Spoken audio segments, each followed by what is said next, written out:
Hello student, success coaching classes में आपका स्वागत है। तो आज हम लोग डिस्कस करने वाले हैं क्लास 10 का सामाजिक विज्ञान, जिसमें 2 नंबर और 3 नंबर में टॉप 85 सवाल बताने वाले हैं जो आपका बोर्ड एग्जाम में इसी से आएगा। इससे बाहर एक भी सवाल नहीं जाएगा, तो वीडियो को स्किप करने की गलती बिल्कुल मत करिएगा। इसमें पार्ट बाय पार्ट बना हुआ, तो इससे पहले वाला पार्ट में क्वेश्चन नंबर 1 से लेकर 20 तक करवा दिए हैं। आज हम लोग डिस्कस पार्ट बाय पार्ट करेंगे, इसका प्ले भी जरूर बना देंगे, तो आप जरूर से प्ले जाकर सभी वीडियो को जरूर देखिएगा। टोटल 85 सवाल हम लोग आज का सॉल्व करके वीडियो डाल देंगे, ठीक है। तो चलिए हम लोग स्टार्ट करते हैं। कल्पनादर्श या यूटोपिया क्या है, जो आपका फिर हिस्ट्री में आ गया है, एग्जाम में बहुत बार भर भर के पूछता है कल्पनादर्श या यूटोपिया क्या है। तो ध्यान रखिए, कल्पनादर्श या यूटोपिया दोनों एक ही नाम है। एक ऐसा आदर्श समाज की कल्पना करना जो इतना परिपूर्ण है, जो वास्तविक रूप से जीवन में कभी भी अस्तित्व में नहीं हो सकता है।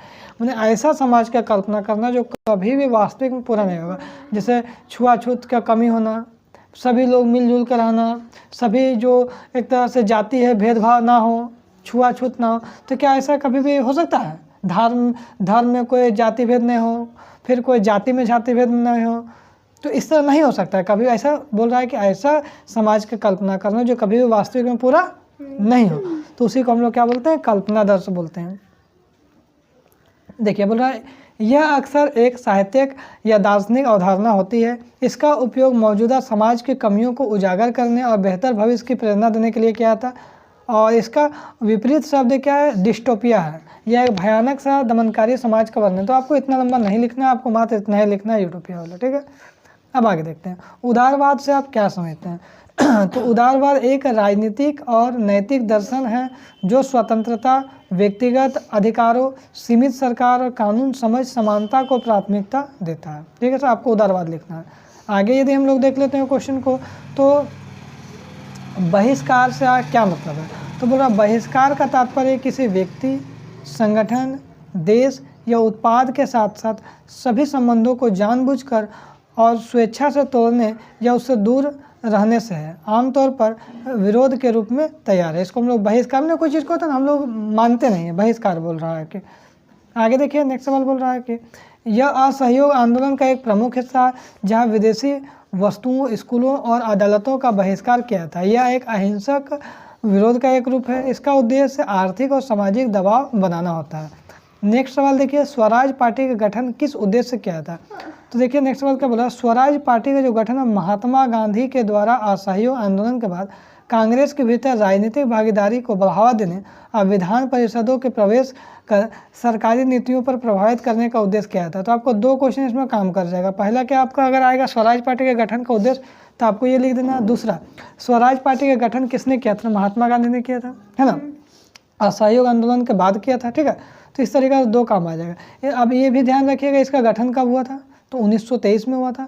कौन किया था? CR दास ने किया था, ठीक है, अध्यक्ष था, और मोतीलाल नेहरू सचिव था। अगर आपसे एग्जाम में पूछ दे जो स्वराज पार्टी के गठन कब हुआ था, किस वर्ष हुआ, तो 1923 में हुआ था। किसने किया था? तो याद रखिएगा जो CR दास ने किया था। इसका अध्यक्ष कौन था? तो CR दास। बहुत टाइप का क्वेश्चन बन सकता है, ठीक है। वे परिषदों और प्रवेश करके ब्रिटिश सरकार के कामकाज को बाधा डालना चाहते थे। आगे देखिए, महात्मा गांधी ने असहयोग आंदोलन क्यों चलाया? वेरी वेरी इंपॉर्टेंट है, ध्यान रखिएगा। तो महात्मा गांधी ने असहयोग आंदोलन ब्रिटिश सरकार के अन्यायपूर्ण कार्यों और विशेष रूप से जलियांवाला बाग हत्याकांड और खिलाफत आंदोलन के समर्थन के विरोध में भारत के लिए एक स्वराज शासन प्राप्त करने के उद्देश्य से चलाया गया।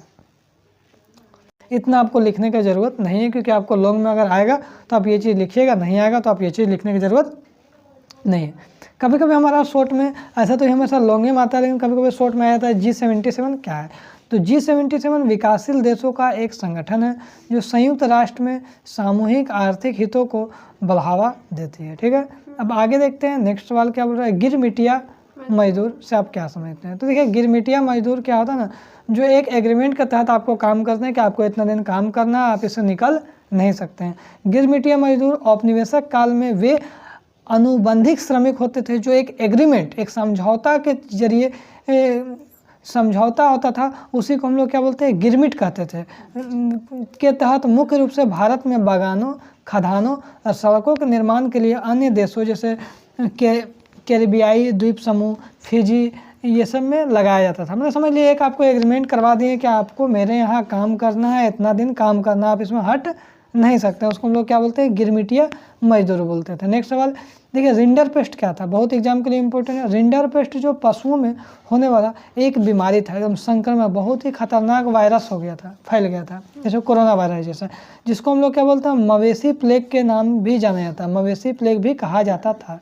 ये कब हुआ था बाबू, 1890 के दशक में अफ्रीका में हुआ था। कहाँ पे हुआ था, अफ्रीका के मवेशियों के बीच तेजी से फैलकर लाखों पशुओं के जान ले ली गई, जिससे स्थानीय आजीविका और अर्थव्यवस्था बुरी तरह से प्रभावित हुआ। बांध से आप क्या समझते हैं, तो बांध एक क्या है, अवरोध है जो नदी प्रवाह को रोकने का काम करता है, मोड़ने का काम का धीमा करने के लिए बनाया जाता है, जिससे एक जलाशय भी निर्माण होता है ना, बनता है। इसका उपयोग जल संग्रहण, सिंचाई, बिजली उत्पादन, बाढ़ का नियंत्रण करना और जल आपूर्ति से विभिन्न उद्देश्यों के लिए किया जाता है बांध का उपयोग।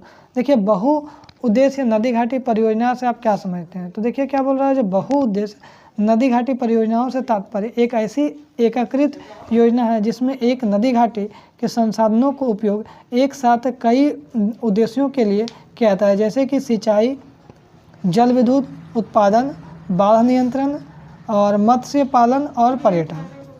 ठीक है, उसको हम लोग क्या बोलते हैं, बहुउद्देश्य नदी घाटी परियोजना बोलता है। वर्षा जल संग्रहण क्या, देखिए वेरी वेरी इंपॉर्टेंट सवाल है।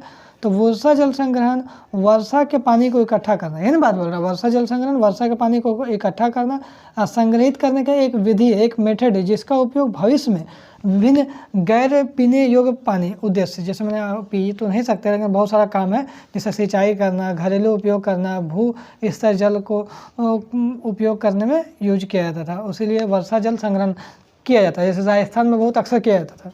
समझे।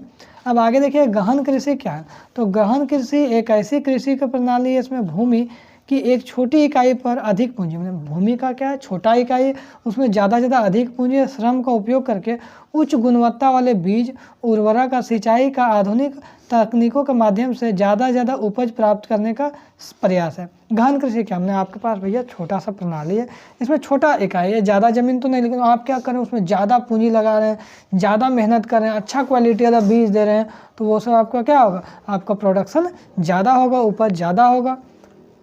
अब देखिए, रोपण कृषि क्या है, तो रोपण कृषि बोल रहा है क्या, एक प्रकार की व्यावसायिक खेती है, बिजनेस टाइप के पर्पज से खेती है, जो बड़े पैमाने पर किया जाता है। ऐसे आपको बागानों या स्टेटस में एकल फसल, जैसे चाय का फसल, कॉफ़ी का, रबर का, गन्ना का, केला का उगाई जाती है।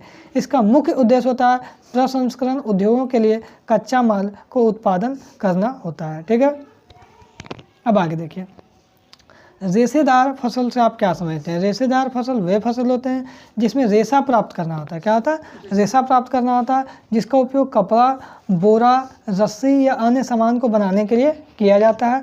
उदाहरण जैसे हम देखेंगे, कपास, जूट, सन बनाना होता है। आगे, परिवहन क्यों आवश्यक है, आप सोच रहे हैं परिवहन क्यों जरूरी है, तो परिवहन आवश्यक है क्योंकि यह लोगों, वस्तुओं और सेवाओं को एक जगह से दूसरी जगह पहुँचाना होता है, यही ना परिवहन की जरूरत है।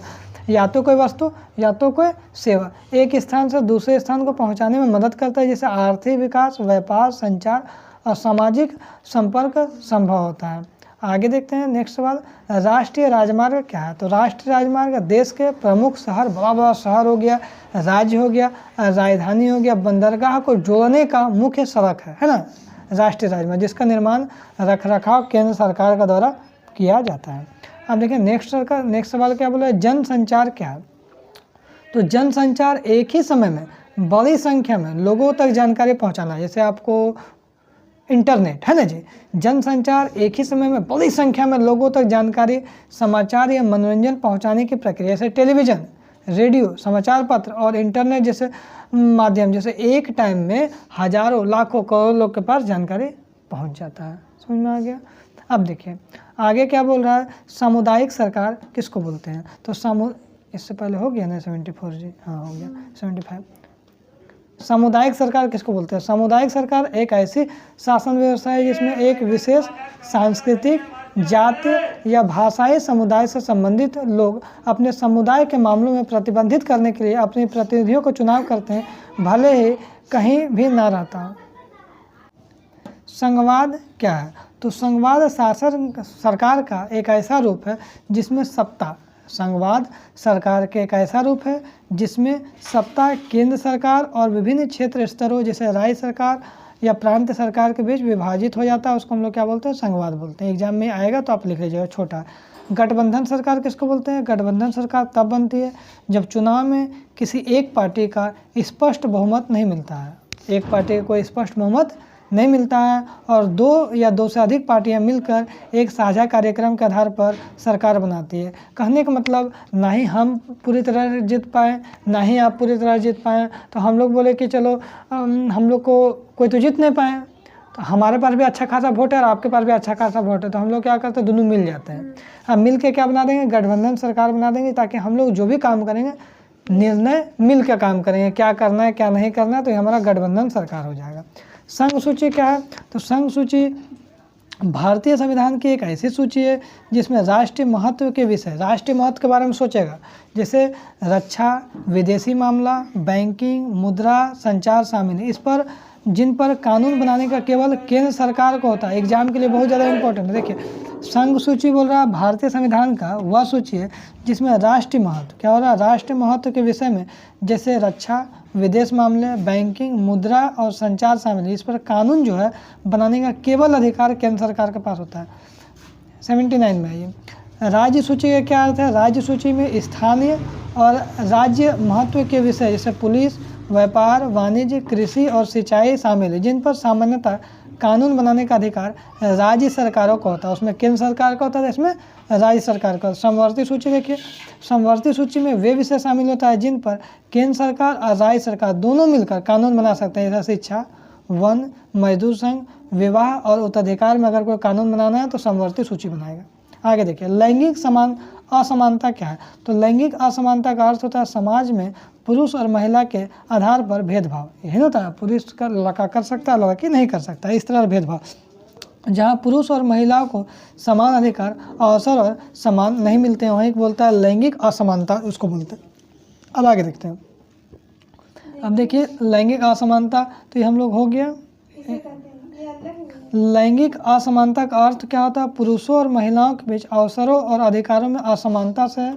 आगे देखिए, लैंगिक असमानता एक सामाजिक सांस्कृतिक घटना है जहां समाज में पुरुषों और महिलाओं के कार्यों और व्यवहारों को परिभाषित किया जाता है, जिसमें अक्सर पुरुष को महिला से श्रेष्ठ माना जाता है। देखते हैं, लड़का लड़की से ज़्यादा श्रेष्ठ लड़का को माना जाता है। यह महिलाओं और पुरुष के साथ साथ केवल उनके लिंग के आधार पर अलग व्यवहार करने की स्थिति है। जैसे बहुत कम बोलता है लड़की लड़की नहीं कर पाएगा, ना कि उनके व्यक्तित्व, कौशल और क्षमताओं के आधार पर। न सिर्फ उसको काबिलियत है, लेकिन फिर भी लड़के देख के बोले यार ये लड़की नहीं कर पाएगा, हटाइए हटाइए हटाइए, वो कर पाएगा, लेकिन फिर भी उसको ना ही उसको क्षमता देख रहा है ना ही कौशल देख रहा है, बोला लड़की नहीं कर पाएगा। यह भेदभाव विभिन्न रूपों से प्रकट होता है। इसके मूल में पितृसत्तात्मक व्यवस्था रही है जिससे पुरुषों का वर्चस्व स्थापित रहा है। नेक्स्ट सवाल, जातिवाद किसे बोलते हैं? तो जातिवाद एक ऐसी सामाजिक व्यवस्था है जिसमें किसी व्यक्ति की स्थिति, अधिकार और अवसर उसकी जाति के आधार पर निर्धारित किया जाता है। इस जाति के कि इस जाति के, उसकी योग्यता के आधार पर किया जाता है, उसको हम लोग क्या बोलते हैं? जातिवाद। जातिवाद एक ऐसा सामाजिक व्यवस्था है जिसमें किसी व्यक्ति की स्थिति, इसका स्थिति, अधिकार और अवसर की इसके जाति के आधार पर देखा जाता है, उसको हम लोग जातिवाद बोलते हैं। यह एक प्रकार का सामाजिक भेदभाव है ना, जाति के आधार पर काम देंगे, किसी को काम नहीं देंगे। लोगों की उनकी जन्म से मिली जाति के आधार पर ऊंच नीच के क्रम में बांटता है। यह ऊंचा क्रम की जाति है, ये नीचा क्रम की जाति है। इस व्यवस्था में कुछ जातियाँ को दूसरी जाति से ज़्यादा छूट मिलता है, ऐसा होता है ना, जबकि अन्य जातियों में अक्सर हाशिए पर धकेल दिया जाता है। इस टाइप से आपको लिखना है। अब देखिए, नारीवाद किसको बोलते हैं? नारीवाद एक सामाजिक और राजनीतिक आंदोलन है जिसका उद्देश्य महिलाओं के लिए पुरुषों के समान अधिकार और अवसर सुनिश्चित कराना होता है। नारीवाद क्या है? इस विश्वास पर आधारित है जहां महिलाएं और पुरुष समान मूल्य के हैं, इसलिए उनमें समान रूप से व्यवहार किया जाना चाहिए। इसका लक्ष्य उन सामाजिक, आर्थिक और राजनीतिक बाधाओं को दूर करना है जो महिलाओं को पूर्ण समानता प्राप्त करने को रोकती है। अब लास्ट क्वेश्चन है हमारा, मनरेगा का पूरा नाम क्या है? मनरेगा का पूरा नाम क्या है? महात्मा गांधी राष्ट्रीय ग्रामीण रोजगार गारंटी अधिनियम है। यह भारत सरकार द्वारा 2005 में शुरू किया गया था। यह एक ऐसा योजना है जो ग्रामीण क्षेत्र में परिवारों के एक वयस्क सदस्यों को हर वित्त वर्ष में कम से कम 100 दिन का रोजगार का गारंटी देता है कि हम देंगे। ठीक है, तो ये हमारा टोटल क्वेश्चन खत्म हो गया।